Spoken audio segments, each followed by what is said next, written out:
some technology or any word, any technology can be used in good condition, or it can be used for the bad purpose. So normally people have tendency to cause damages or carrying out some illegal activities, and they can use any technology for a bad purpose. So computers and tools which are available or no such exception. Any devices or any tool can be used illegal. Similarly, computers can be used in illegal purpose. So what is hacking means? It is the process of illegally entering a computer system, so making some unauthorized changes to the files and the data which is available with it. So doing some illegal activity inside a system, we normally call it as hacking. And why it is called ethical, it means, so ethical hacking, when it is done for some useful purpose. You are going to hack the system, but you are not going to damage any files or data inside it. Just it is the process of attacking and penetrating the computer system and networks. So it is the activity to discover and point out some potential security weakness for a client. So normally it is considered as a legal and permission. So when it is done with permission, it can be called as a ethical hacking. So it is done for improving the security of your program. So major difference between hacker and ethical hacker means hacker, they'll do for some unauthorized purposes, they'll break the law usually, but ethical hacker, they enter the system with a legal permission. So they perform most of the same activities what the hacker will do, but they will do with the owner's permission. So these people will be commonly employed by the company itself to perform some penetration setting. They enter into the system and they will do some security checks. So this is the basic difference between a hacker and an ethical hacker. So what is ethical hacking? It is formally defined as independent computer security professionals. They'll break into the computer system. They will do not damage any system, and they will not steal any information. They'll just enter into the system and they'll check whether all the security systems are properly in manner and no information is stealed from your computer. They'll just check and they'll do some penetration testing. So we call these persons as hackers. A person who normally enjoys some learning details of a programming language or system, or who is actually doing the programming rather than just theorizing about, and a person who is capable of appreciating someone else hacking. These persons will be called as hacking people.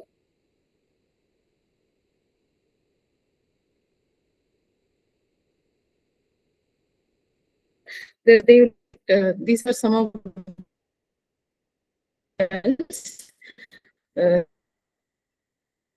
computers. So brute force means it is just a trial and error method. This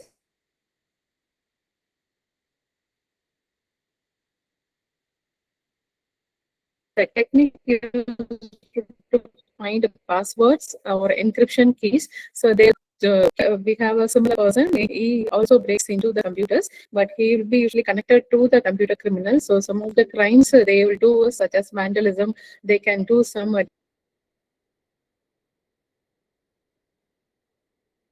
data theft, and they can do some snooping in unauthorized areas. So cracking, it is that of breaking into, similar to the hacking concept, is that of breaking into computers. It is more popular and it is now widely used. So many sites are now devoted to supplying crackers with programs that allow them to crack computers. And some of these programs contain major dictionaries, which is used for guessing the passwords. So when you are doing some brute force attack, you have to guess the password and you have to do trial and error method, and those trial and error method and guessing passwords can be used with this cracking.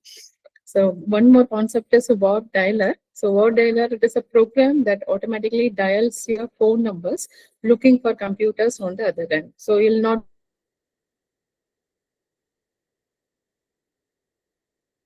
be actually dialing your phone, but these programs will automatically contact a list and they call your phone number. So it like catalogs numbers, so the hackers can call back and try to break it. So you can lose your contacts from that.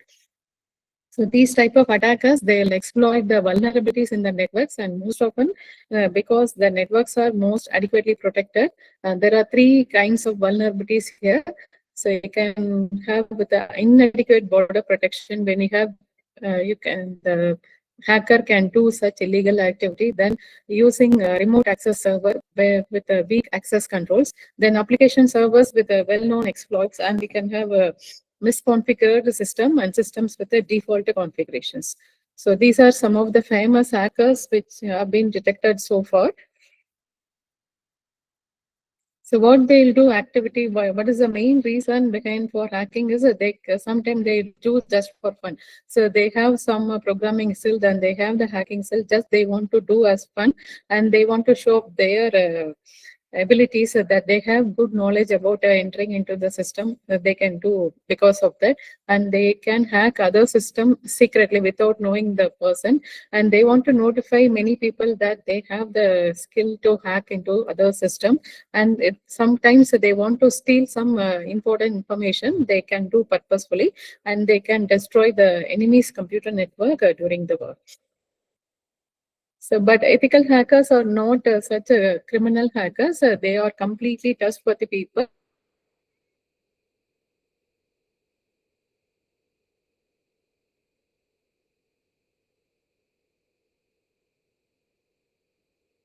They are, and there are some techniques available for criminal hackers detection and prevention. So these are some of the languages used by the hackers. So these characters, when you look carefully, they almost look like an alphabet. For example, if you look into the character M, so M can be typed with one slash character V, then slash character. So it looks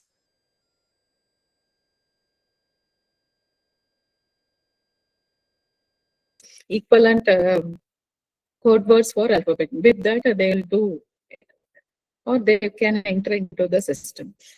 So why it is commonly considered as important means ethical hacking. So it is important for service like when you want to do some penetration testing or application testing, or if you want to do some network testing, wireless security, system hardening or war dialing, you can go with the ethical hacking. It will just analyze the security program of the organization. It makes the software and codes better and more efficient of organization security risk. Basically, there are three types of hackers. So based on the activity done, it can be classified as black hat hacker, then white hat hacker, gray hat hacker. So what are the classification between them is white hat hackers are normally considered as a good people or good guys. They don't use their skill for illegal purpose. They'll just enter into the system and their main purpose is to do some kind of penetration testing like that. They'll not do any illegal activity, and these people will be commonly security expert and they'll help to protect from the black hat people. So as the name implies, black hat people are not considered as a good people. They use their skill particularly for doing some illegal activity, and they want to steal some information of your organization. And the third classification is a gray hat hacker. It is a combination of both a white hat hacker and a black hat hacker. Sometimes they'll be doing some legal activities and sometimes they'll do some illegal activities. So as I already said, a black hat hacker or cracker, these persons are considered as individuals with extraordinary computing skills and resorting to malicious or destructive activities. That is, black hat hackers use their knowledge and skill for their own personal gain, probably by hurting others. They'll do all illegal activities, whatever activities they can do to steal your information, or sometimes they'll do some passive attack. That is, they'll just monitor your network activities. These people will be considered as black hat hackers. Then white hat hackers are people with a professional hacking skill, but they'll do not do any defensive purposes. They'll use only for testing your system. This means that white hat hackers, they will usually use their knowledge and skill for the good of others and for common good. These people will work both offensively and defensively. Sometimes we cannot predict their behavior, whether they are doing for legal purpose or illegal purpose. We cannot predict their activities. Sometimes they'll use their skills for doing some testing, but sometimes they'll use for stealing your data. So what they will do after hacking your system in normally they'll shut down or turn off your system, and they'll separate the system from the remaining network. they will restore the system with a backup or reinstall all the program which you have installed in your system.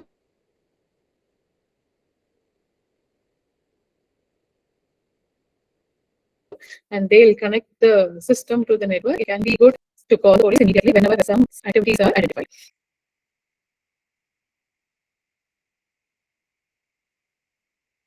Scanning, then third one is enumeration, then attack and gaining access, then last step is escalating privilege, covering tracks and creating backdoors.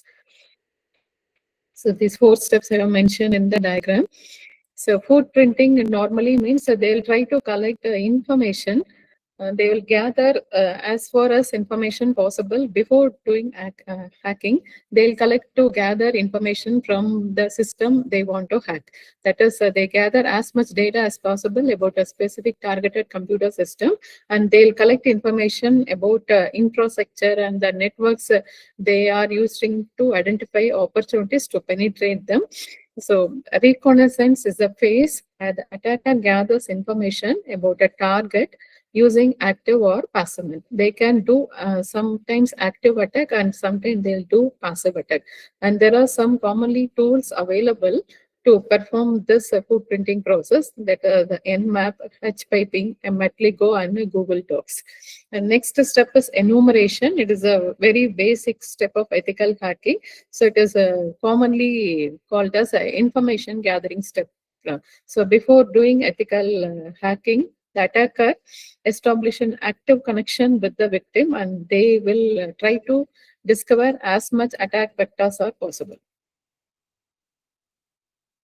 And the next step is gaining access. Once they gather information, they'll try to analyze the vulnerability that is located, and you attempt to exploit it in an order to enter into the system. So there is a tool available to gain access to the system. It is called as Metasploit. So last step is maintaining access. So generally, it is a process where the hacker has already gained access to the system. They have gathered information and they have gained login details, and they have actually entered into the system. After gaining the access, the hacker usually installs some backdoors in order to enter into the system where he needs access in this owned system in future. So for this process also, we have a tool which is called as Metasploit. And the last most step is clearing tracks. This process is actually an unethical activity. We have to do the deletion of, they'll do all the logs will be deleted here. That is a history they will delete during the hacking process. Whatever activities they have done during the hacking process, they'll try to delete all the logs. So finally, we can have a reporting step. So it is the last step of finishing the ethical hacking. Here, usually the ethical hacker, they can compile a report with his finding. What are the illegal activities that can be obtained, or what are the activities which has been done so far. They'll try to compile a report, and their job was done with all the tools. Success rate will be obtained and vulnerabilities found and exploit process. They will make it as a report. This is the final step in ethical hacking process. So first, we'll be doing the footprinting. So footprinting, it is mainly used to gather information about the target system, and they'll do the information gathering, which is called as enumeration process. Once the information is accessed, they'll gain access to the system. And for maintaining access and for gaining access, we can use the tool Metasploit. And finally, they'll clear all the history, what are the activities done, and they'll create a report, which is the last step of your ethical hacking process. So this we have already discussed, footprinting and scanning. For gaining access, usually they'll try to do some password attack. So enter into the system, they'll try to do the password, and the basic method with a trial and error method. Social engineering or viruses can be installed to gain access into the system. And for maintaining access, we have said already, yes, in this process where the attacker has gained access into the system, after this they'll try to install some backdoors. So with the mentioned here, they can import some trojans and they'll clear all the tracks. So why we need ethical hacking is there are 6 major reasons. We need to prevent our organization from automated attacks, organizational attacks, then accidental breaches in security, then viruses, Trojan we want to prevent, then we want to prevent from denial of service attack, and to do social engineering, we need the concept of ethical hacking. So what are the skills actually required to do ethical hacking is ethical hacker, the person should be a computer system expert. He should be expert in should have good programming knowledge and needs to have very strong programming and computer networking skill. Only then a person can do the concept of ethical hacking. So he should have a lot of patience, persistence, and perseverance, because sometimes they want to do trial and error method to guess the password. In that case, then they need a lot of patience until they get the required result. And they should have the capacity of password guessing and cracking and session hijacking skills. They should have that session spoofing, network tracking, spoofing, denial of service attack. They should be aware of all these attacks. They should think from the point of view of a thief. They should aware of SQL injection attacks too. So they should have good knowledge in operation, configuration, and management, and they should have a very good knowledge on Linux or Unix security settings available and what are the system configuration and services which are provided. And they should have very good knowledge about the installed firewall configuration and how it is done, and the methods available to do intrusion detection system. They should have very knowledge about routers and what are the protocols which is for routing, and all the access control list. They should be aware of that, and they should have very good knowledge of mainframes and related to networking protocols. They should be aware of how the TCP/IP protocols works and how it is function and how the data can be transferred and manipulated. And finally, they should have a knowledge about project management concepts such as leading, planning, organizing, and controlling a penetration. Because usually ethical hacker job is to do the penetration testing. So they should be aware of all these activities before they want to do the ethical hacking. So what they'll do after hacking means they'll try to install some security hole so that other hackers should not enter into the system in which they have hacked, and they'll try to clear all the log history and they'll try to hide themselves. So they want to hide from others, so that they'll clear all the log history, and they'll try to install backdoors, which is we have a tool we call this rootkit.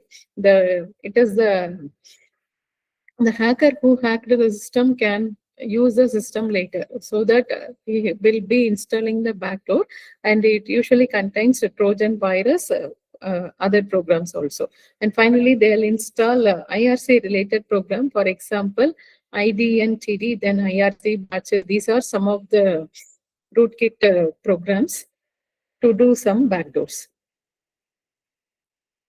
And they can install some scanner program, and for that we can have a MS scan, SS scan, then Nmap program, and they'll install exploit program. They will install a denial of service program, and they will use all the installed programs silently without knowing others.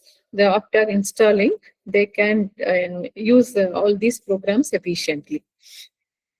So what are the advantages of doing ethical hacking means if you want to um, catch a thief, you have to act like a thief. There is a general proverb given here. To get a hacker, you need to have the hacking skills. So that it is generally mentioned as to catch a thief, you have to think like a thief. Only then you can able to identify the hacking people. So it generally helps in closing the open holes in the system network, and always provides security to banking and financial establishment where the hackers will be targeting the systems, and it also prevents website defacement, and it is most emerging technique.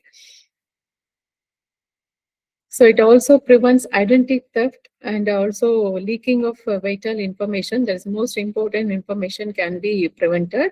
It allows them to implement stronger security measures, and also it is beneficial to government agencies to prevent their data from hackers, and it also fight against the terrorism and the normal security breaches. So having a computer system that prevents malicious hackers from gaining access can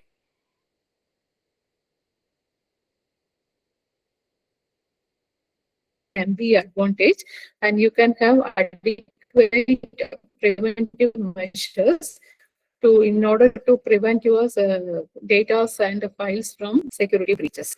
So there are some disadvantages of ethical hacking also. Sometimes hacker. As mentioned earlier, grey hat people can be there. Sometimes they'll be doing legal activities and sometimes they'll be doing illegal activities. So there are chances that ethical hacker can do some illegal activities. In that case, it one and normally it is difficult to hire the people who is having very strong programming skill to enter into the ethical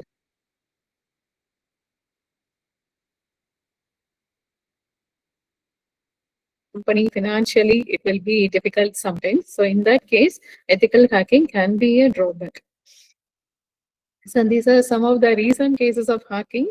So one is 3.2 million SB accounts were recently hacked by the hackers in China, and an unauthorized transaction is done, and this is the biggest breach in the history of Indian bank and also in the State Bank of India. So in 2013, Yahoo faced such a problem, and they have some 2013 billion in Yahoo account passwords has been leaked in that year, and the information were compromised. So to prevent from the hacking, always a company should have a security policy. So security, it is actually a document that states in writing how a company should plan in order to protect its data and also the physical assets. So these are some living documents that are continuously updated and changing as technologies. A company, the policy should be an acceptable use of policy, and it also describes how the company has to plan in order to educate its employees to prevent stealing their data from hackers. So it is a foundation on which all the security operations are built. So without a security policy, it is impossible to define the expectations of the security controls. So it always comes in many forms. It can be a simple document like a policy applications, or it can be some complicated document. And these policies are created to describe, detail, and communicate the expected security practices which are done by the company. So it should be elaborated in detail so that you can protect, defend, or recover from those attacks and attackers. So what are the components available in security policy means generally the policy will have a top policy statement. So the statement should be, it is a clear statement, what is the main objective. It will be mentioned here. On the particular aspect of security, it provides no room for interpretation, and the policy statement will generally provide generalized pertinent information, what is expected, what is to be practiced by the organization in order to prevent their data from the hackers. And the second component is called, we call it as standard. So it is the actual definition of the technical nature of the requirement which is communicated by the policy statement. So whatever statement is given by the organization, it is those requirements will be mentioned as a standard here. So they'll provide specific details that explain or quantify the policy statement with this associated.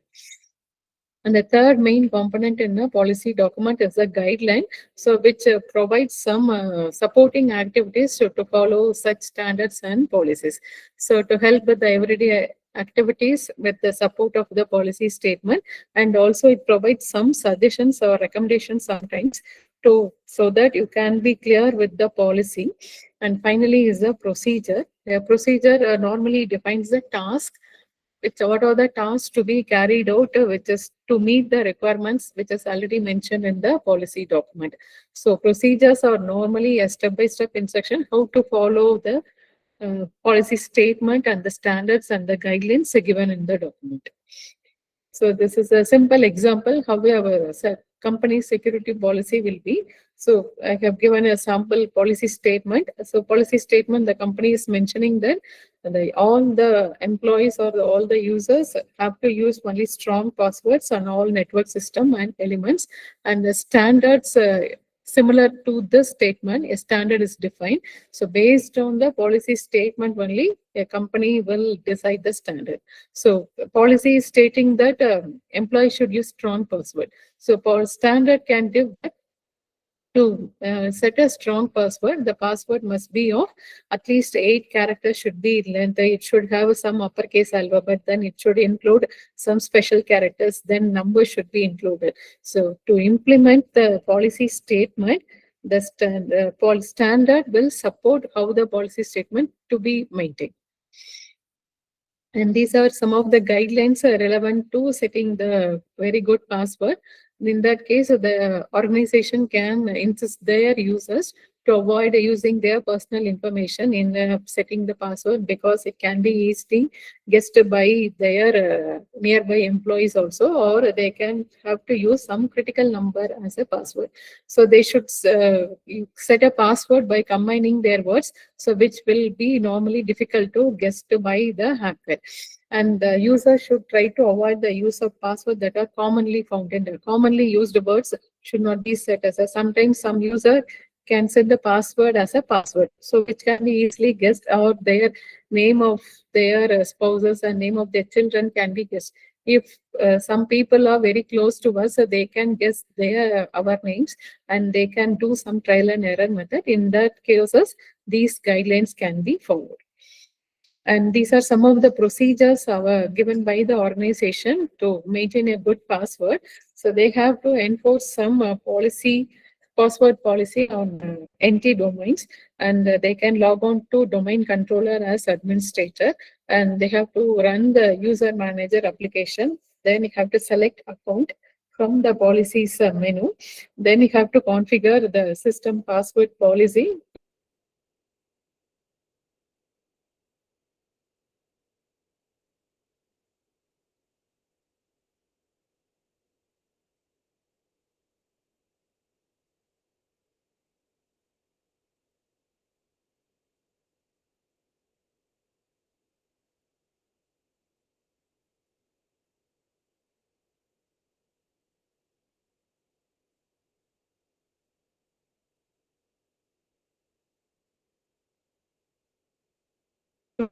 Mirror the